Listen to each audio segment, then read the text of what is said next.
Namah Parvati Pataye Har Har Mahadev. Namah Parvati Pataye Har Har Mahadev. Namah Parvati Pataye Har Har Mahadev. Shambho Shankar Uma Maheshwar Gauri Priya Sada Shiva. Wish you all a very enlightening dīpāvali. Welcome to the third day of our 5-day celebration of the row of lights, Avali of Deepa or dīpāvali in 2021. The best way that this day can be celebrated is in silence, and the next best is with the sounds of ulka or the crackers, the extremes in the sound spectrum.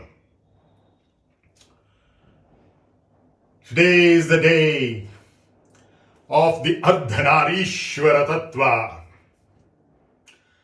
the right being the Surya Nadi, the left being the Chandra Nadi, Shiva and Parvati, Surya's wives, Sandhya and Chaya. Surya, the sun that you see outside in our solar system, is but a diagnostic tool, just a reflection of our own Atma. And Chandra is nothing but a reflection of our own mind and the vital energies. It's the coming together of these two, of the Ida and Pingala, of the yin and the yang,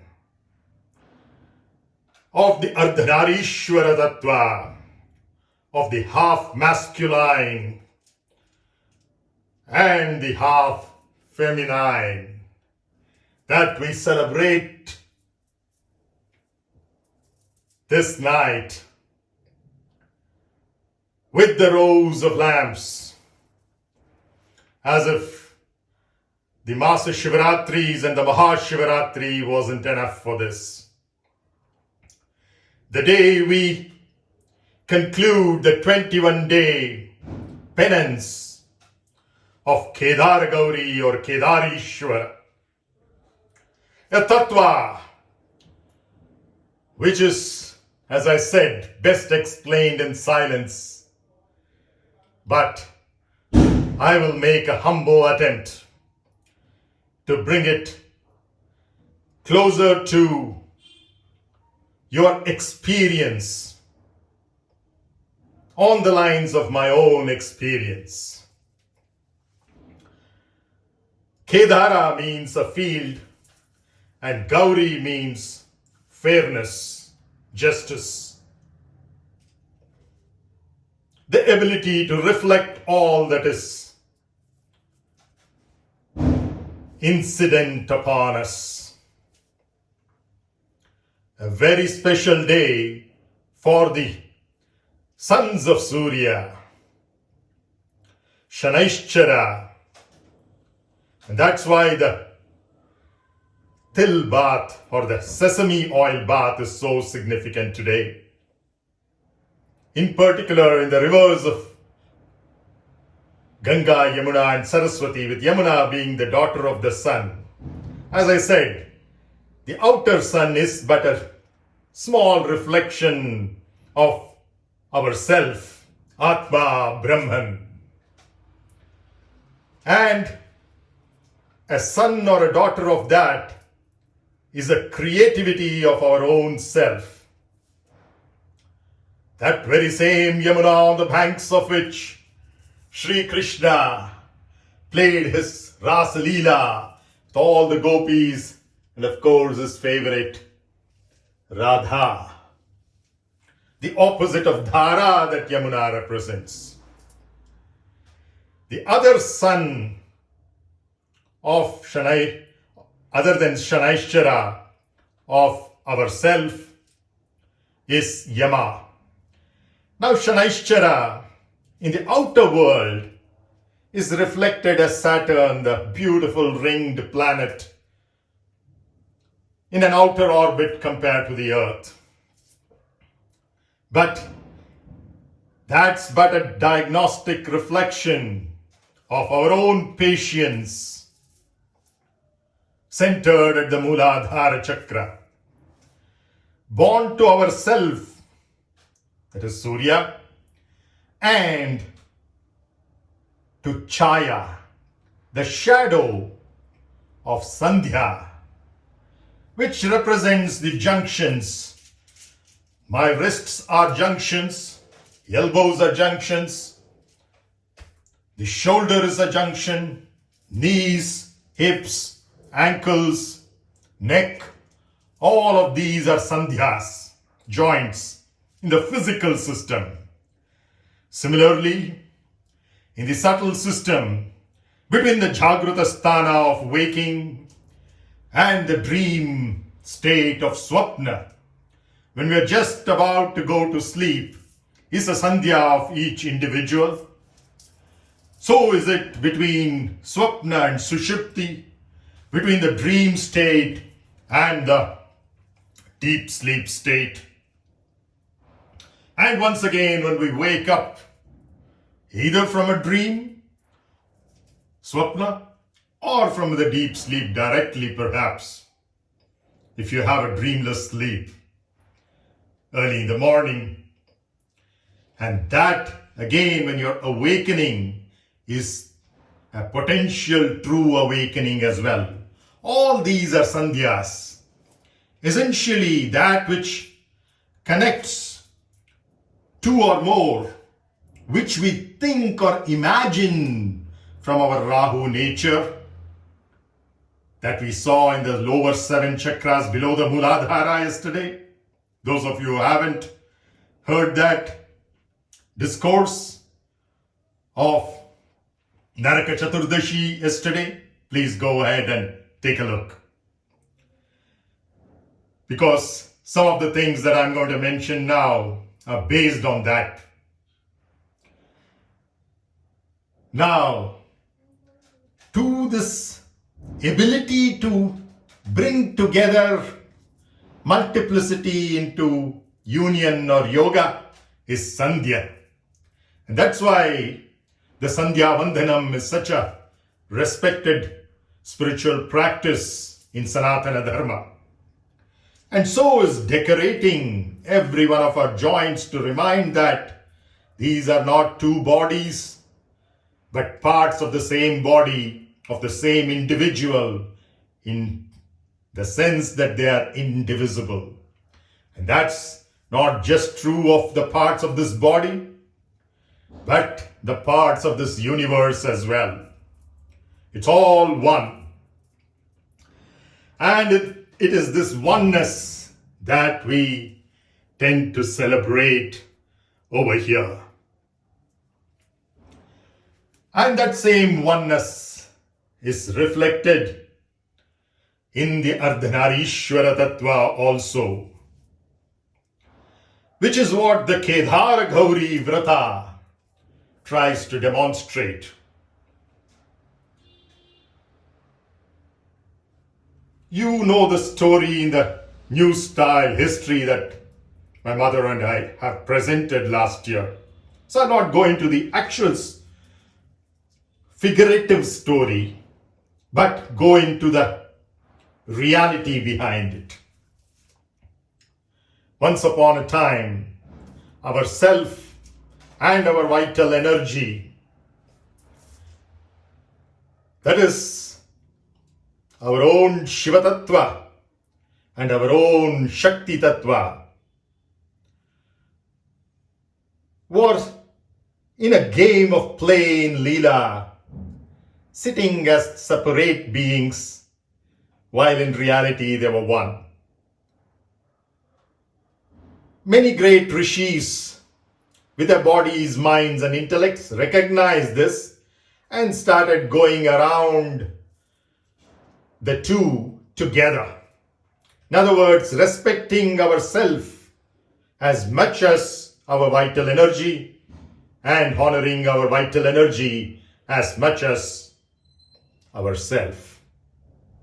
The Shakti Tattva and the Shiva Tattva that we are, the right half and the left half that we are, the Ida and Pingala that we are. But one particular seeker, Bringi Maharishi, yet to become a great seer, though from his later name we call him a Maharishi, Maha meaning great and Rishi meaning a seer. At that point of time he was just a seeker. And he decided to go around only ourself, focusing amongst the four purusharthas of dharma, artha, kama and moksha, only on moksha or liberation, not on the duty consciousness of dharma, not on the finances and wealth and prosperity of artha, or in the desires and their satisfaction of kama, saying that materialism has nothing to do, worldly aspects has nothing to do with him as a spiritual seeker, so he would go around only ourself, focus only on ourself. But the embodied beings that we are, the body, mind, intellect, and of course the vital energy are equally important. We don't recognize that. As long as we live in this body, which is what is called an embodied being, until we become disembodied at the time of death or near-death experiences, we have to honor and respect all these aspects. But the nascent kindergarten seekers that we are, we think only ourself is important and start going around it. That upsets our vital energy. See, what's the point in me being there? The prana wants to now leave. But leaving just like that would not be a great punishment, right? Instead, it withdraws the flesh and blood, that is our physical body. And Bringi falls down as a skeleton. That's we as a seeker, having a downfall when we don't respect our prana, because the prana is one of the main routes through which we liberate ourselves. If we tend to ignore it, it's at our own peril. It's like Sita and Rama, that is our body and mind, or body and mind and soul more specifically, ignoring our prana. Here what's happening? Bringi Maharishi, the body, mind, intellect system, is ignoring our vital energy or Shakti, not going around circumambulating or doing a pradakshina of Shakti, but only of the Shiva Tattva that we are, that is ourself. What is the result? Angering our vital energy or prana, which removes the flesh and blood, and therefore, with just the mind and the intellect, this just tends to fall down as well. But the Shiva Tattva, our self, which is so compassionate, being a mother to the entire universe, though Shakti is thought to be the mother of the entire universe, Karunamaya is one of the well-known characteristics of ourself.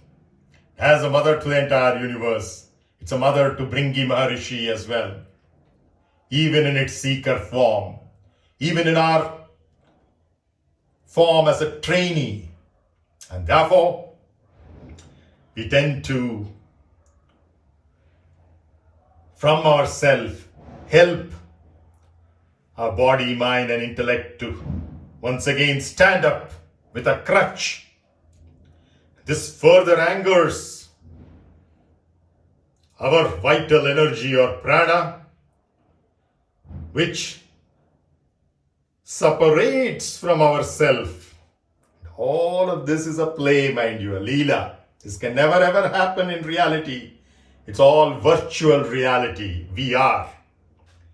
And this goes down to the earth plane, which means we, our prana, operating from Mooladhara. When our prana operates from the Mooladhara, it's away from who we are, ourself. But the very fact that the vital energy has arrived at the Mooladhara means the Mooladhara flourishes. So the place around Valmiki Maharishi Ashram. And very interestingly, this particular Vratā Katha brings in not any other Rishi, but Valmiki Maharishi in particular. Why? Valmiki means an anthill. And what does an anthill constructed of? Earth. So coming down to the earth plane is signified by coming to Valmiki Maharishi's ashram or the surroundings, which were for a few years under drought. What does that mean?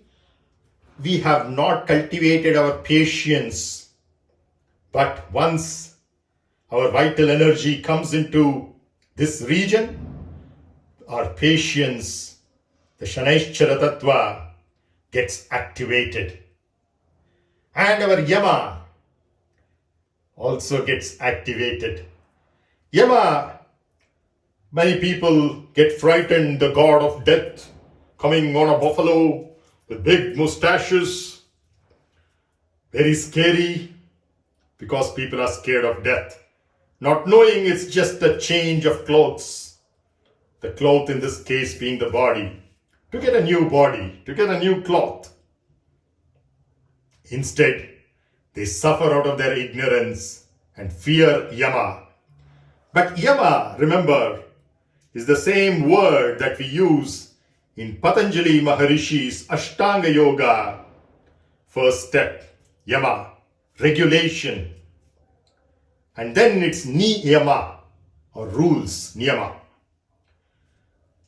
And this Yama is shown to ride on a buffalo, which is said to be a very insensitive animal because it's thick-skinned, which means it's not bothered by anything, and it's dull, indolent, lethargic, tamasic, essentially operating from our lower chakras, the thalas that we discussed yesterday.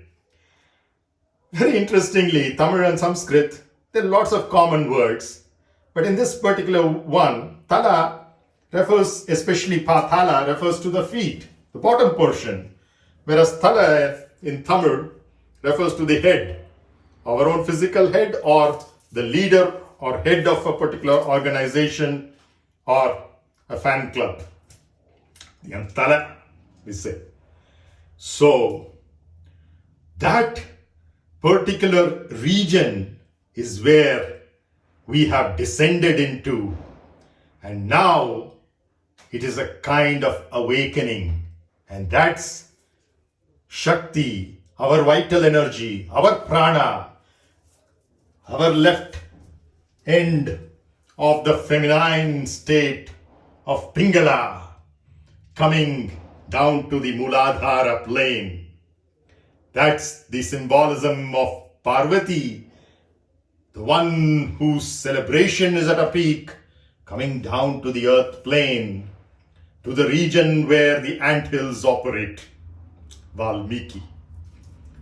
And then the anthill or Mother Earth or our Mooladhara or our patience and stability approach our vital energy and seek the reason for her being here. Though we are delighted, what is the purpose?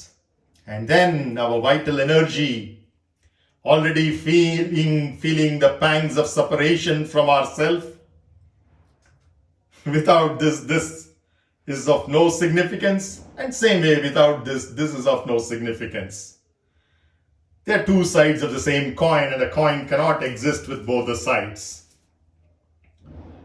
And then our patience, our motherliness, our earthliness describes a pathway for our vital energy to get back together with ourself. And that's the technology, the ritual that you would have seen in our last year's video. So I'll not go into the details of that, but essentially our vital energy performs the steps involved in that technology. In that process, she gets reunited with ourself. By she, I mean our own vital energy, our prana, our life breath. And once this is done, this is replicated on the earth plane by other human beings. What does it mean? It means every cell in our body, every thought in our mind, every emotion in our mind actually, every thought in our intellect replicates this and incorporates the vital energy along with ourself. And that is depicted in a beautiful story of Punyavati and Bhagyavati as two sisters. What does Punya mean? It means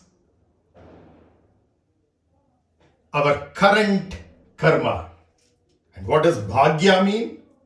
It means the results of our past karma, the adrushta, that which is not seen, adrishtam we call it. So the effects of our past actions, past thoughts, past speeches, words, all of that bringing in results, good or bad, is our Bhagyavati. And what we are doing currently, how is that manifesting itself? That is Punyavati. We don't have any control over our Bhagya, though we are the cause of it. Our own actions only in the past have become our Bhagya now.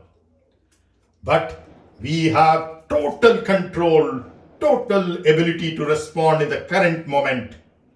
And that is Punyavati. Now you see, these two are born together. What does it mean? Punyavati, that is our current karma's effect, and our past karma's effect, Bhagyavati, are both karma's effects, right? So in other words, they are both born out of our karma, our actions. So in other words, they are sisters. But the way they operate is slightly different. Our past based karmas, they forget, because it's a long history, remember, not only of this lifetime but of many previous lifetimes. So it forgets the processes involved in the technology, and over time it suffers. These two are said to be princesses born to a king who had lost his kingdom, then found some apsaras performing this vratā on the banks of the Ganga, our own purificatory nature, and then adapts this and teaches his daughters and regains the lost kingdom. And then they marry off and go to live with princesses of different kingdoms. While Punyavati, our current karma, which has transformed into a kriya of conscious action, continues these processes consciously.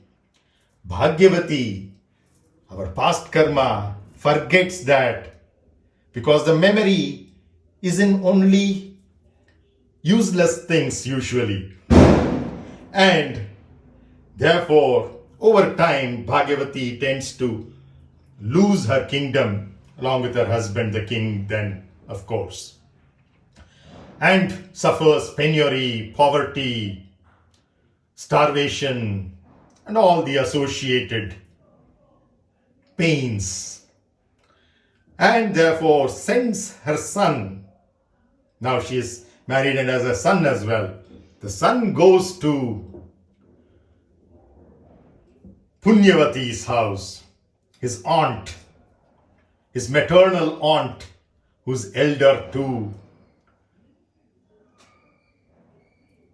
Bhagyavati. Elder in the sense that you're talking about the current karma being much more mature because it's conscious compared to the old karma.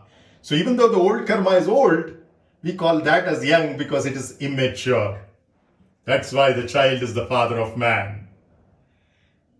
Unless and until our children are better than us in all aspects, we have put to a stop the great evolution that has been going on in humanity. And that's a tragedy. We ought to wake up and see how we can make sure that our children are better than us, our grandchildren are better than them, and so on and so forth. Whether it happens or not, well, that's not in our hands. But at least are we attempting that consciously? And that's what essentially is meant by sending the son of our past karmas to the house of our present kriyas. That is conscious action instead of the unconscious, subconscious actions of the past giving rise to the current state, whatever it is. All that there is the way it is. It cannot be in any other way. This moment is inevitable. To be in the present moment is not even an option. It's the only possibility. To accept it as it is also not an option.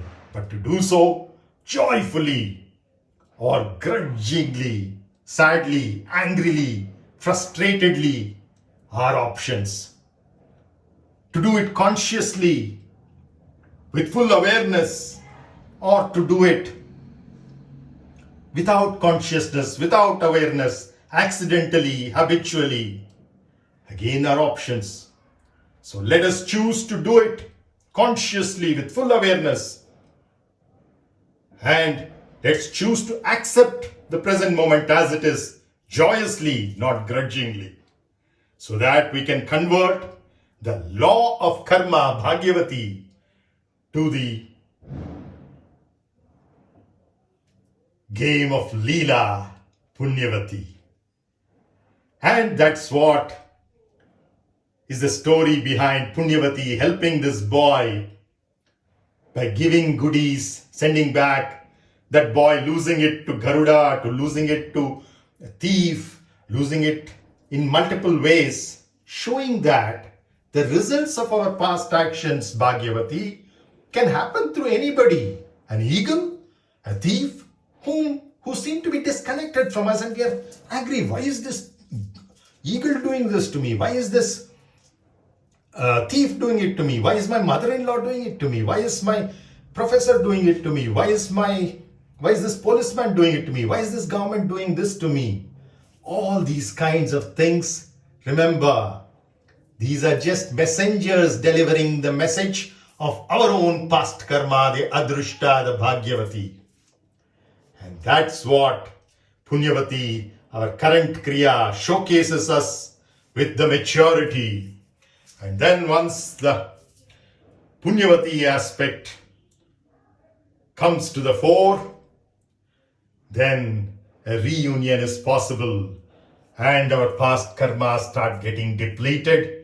No more new karmas get created, and eventually we reach a balance, which is what we call moksha, mukti, nirvana. So Bringi should not have ignored these aspects, but utilize these aspects as the tools, the weapons with which strategies and tactics have to be developed in order to achieve the ultimate goal, because these two are inseparable. That's what eventually happens when our prana performed this vratā of kédāra-gauri of 21 days from Vijayadashami all the way to tonight, dīpāvali, amāvāsyā, and got reunited as ardhanarishvara tattva. That essentially is not somewhere up there in Kailash, either on the earth plane or in some plane far, far away. But it's just a dimension of our own existence This is the plane of our prana, Shakti, Parvati. This is the plane of our self, that which is not, nothingness, Shiva. And these two coming together, the secretions of the pituitary and the pineal coming together, the amrita that ensues to our immortality, not as the body, mind and intellect, but as our self and the vital energy that they encompass. That's the beautiful thing we celebrate today by making it look like a worship or a prayer, but no, it's an invocation.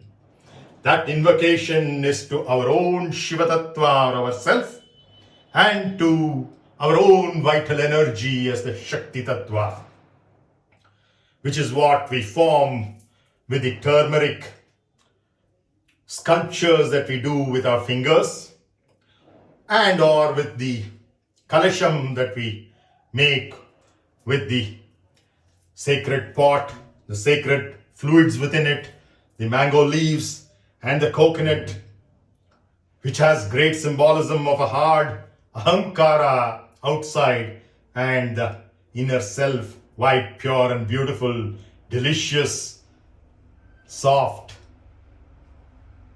fleshy stuff inside the coconut. That's our self. It is embodied within the pranamaya kosha, within the jnanamaya kosha, within the manomaya kosha, within the annamaya kosha, all of which are constricting it. But when it explodes, it showcases this and this alone is, and all of these are just play, and the separation is but virtual. The reality is but one. And let's celebrate that oneness in the spirit of Yama, restraint, discipline, not because of certain morals or ethics that somebody else is teaching us, but out of our own volition, out of our own maturity, that we recognize that this is the way forward. And that's exactly dīpāvali amāvāsyā, the third day of the 5-day celebration. That's so wonderful, because it's the coming together of our masculine and feminine, of the Surya and Chandra, of the Shiva and Shakti. And if you look at it in astrological terms, we call the fourth house as Pathala, Nadir, that house which represents our source, our mother, our home, our vehicles, our education, which is what makes us who we are. That is Pathala. From that we rise to the mid-heaven, the 10th house, which is our house of Dharma. And in this process, we achieve Artha, Kama and Moksha as well. And that's the beauty that these festivals bring to us. Let's not forget the spiritual significances in merely doing these rituals in a monotonous, mechanical way, and therefore lose its opportunities, the potential that it has for our growth, for our evolution.